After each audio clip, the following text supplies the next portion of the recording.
Now, a lot of you complain that I mostly feature top-of-the-line models in the channel and ignore the lower variants. I hear you. So this right here is the Ford Ranger XLT. It's one of the more affordable variants of the Ranger. It sells for just 1.37 million pesos. Is it worth your money? Let's find out.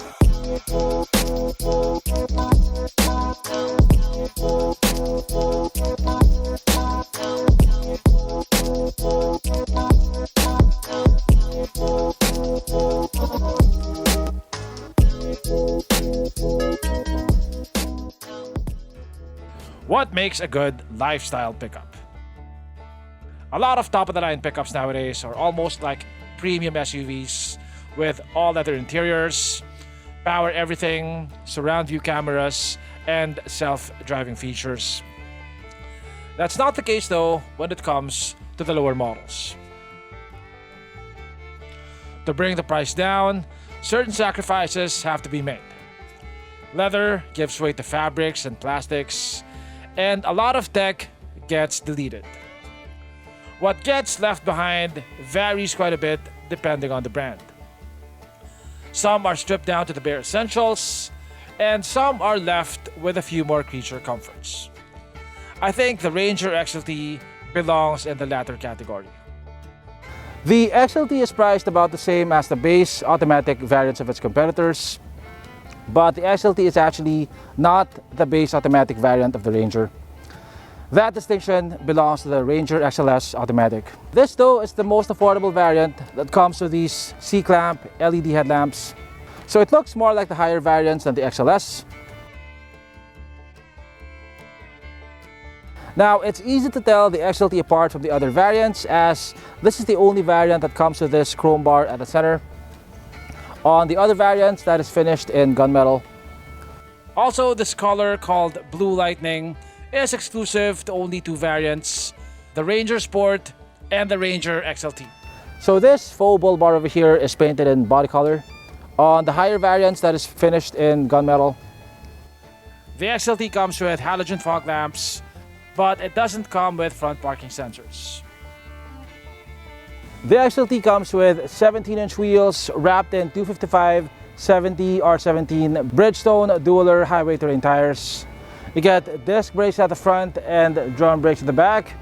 The suspension is the same as the other variants. It gets double wishbones at the front and a rigid axle at the back. Now you don't get a steel skid plate on the XLT. This over here is just a plastic cover, which is not really an issue unless you want to do hardcore off-roading. Besides, the engine is mounted so high up that it doesn't need so much protection. The XLT comes standard with power folding side mirrors with repeaters. Now this does not come with a smart locking system. You have to press the key on the key fob to lock or unlock the vehicle. It comes standard with step boards, and like other variants of the Ranger, this also gets a side box step for easier access to the bed. The XLT comes with halogen tail lamps. You get a body-colored rear bumper with no rear parking sensors.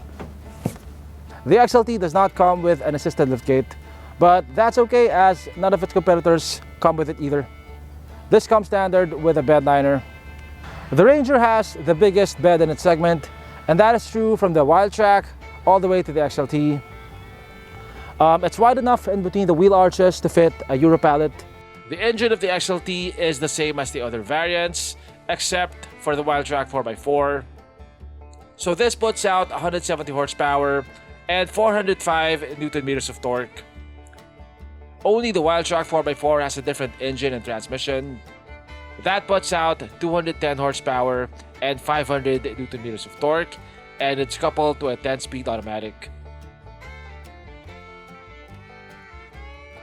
I think the Ranger XLT, compared to its Japanese competitors, has the best interior in this price bracket. It gets better materials, better tech, and better screens than the base automatic variants of its competitors. Of course, you get some hard plastics on the dashboard, but that's expected at this price bracket. You get manually adjustable fabric seats, but you do get a leather-wrapped steering wheel. Now for comparison, the Dmax LS-A 4x2 the BT-50 4x2, all come with plastic steering wheels. Now, this is the part of the car that you touch the most, so I think it really helps that it's leather wrapped and padded. You also get buttons for cruise control and also for your infotainment screen. The steering wheel tilts and it also telescopes. You have leather wrapped armrests over here. This armrest is made of hard plastic. This comes with the best screen in the segment. This is a 10.5-inch vertical screen. It has wireless Apple CarPlay, wireless Android Auto, and you also get a reverse camera with active guidelines. Not only is it the biggest, but the resolution is also the best in its class. It gets an 8-inch high-resolution instrument cluster, which is customizable. Now thankfully, like the other variants, this also gets a wireless phone charger. And thankfully you get knobs and buttons for adjusting the temperature and the fan speed.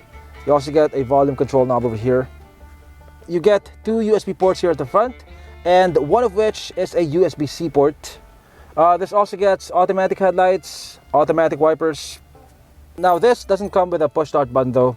To start the car, you have to put the key in the ignition and turn it the old-fashioned way. You also get a manual handbrake, which I actually don't mind for utility trucks like this. Yeah, so overall, it's one of the nicer, if not the nicest looking interior among mainstream brands. Okay, so here at the back, space is quite decent. Legroom is quite generous. We have these indentations on the front seats, which give you more knee room. You don't get air vents, but you do get a 12-volt outlet over here. And you get a center armrest with 2 cup holders. The Ranger is still the gold standard when it comes to refinement for pickups. It's one of the most quiet. You can barely hear the engine inside the cabin. The ride is better than most of its competitors. It's right up there with the Navara in terms of ride quality.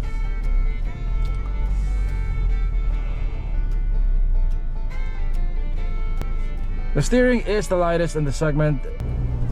The Ranger is the only pickup in its class that comes with an EPS or electronic power steering system. It is very light at low speeds, but it gets heavier as you go faster. So on the highway, it becomes quite evident that the noise insulation of the Ranger is not as good as the Everest. You do hear a bit of wind noise, and you do hear outside noise a bit more on the Ranger than on the Everest.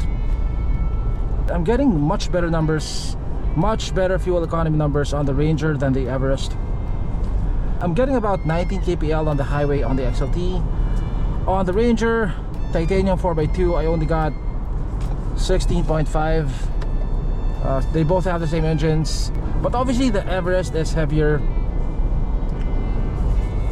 In terms of power, I think a lot of people would find this more than adequate.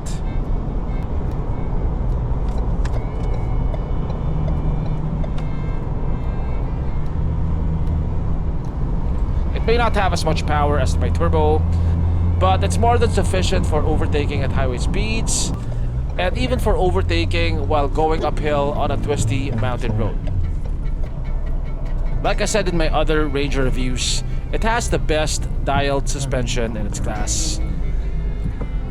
It's soft enough to make the ride relatively comfortable, but not so soft that it becomes too wallowy on twisty roads. The Ford Ranger XLT sells for 1.37 million pesos. It is sandwiched in between the Ranger Sport 4x2 and the Ranger XLS 4x2 automatic. If you go for the XLT instead of the XLS, you get C-clamp LED headlamps, a reverse camera, a bed liner, a leather-wrapped steering wheel, and a wireless phone charger. I'd say those features are worth the 96,000 peso difference. The reverse camera is almost essential for a big vehicle like this. The LED headlamps will help you see a lot better at night, and I think they look a lot better than the halogen headlamps of the XLS. Plus, you would need to have a bed liner installed on the XLS anyway, and that's going to cost you 10 to 15,000 pesos in Banawe. So that's going to eat into your 96,000 peso savings. The main difference between the XLT and the Sport 4x2 are the leather seats, the push start button, and the 18-inch wheels. If those things are important to you, then the 105,000 peso price difference might be worth it. I'd say if you intend to modify your pickup anyway, the XLT is a very good platform. One, you have the basics like the automatic C-clamp LED headlamps, you have Apple CarPlay, Android Auto, and a reverse camera. On top of the basics, you also have extra toys like a wireless phone charger.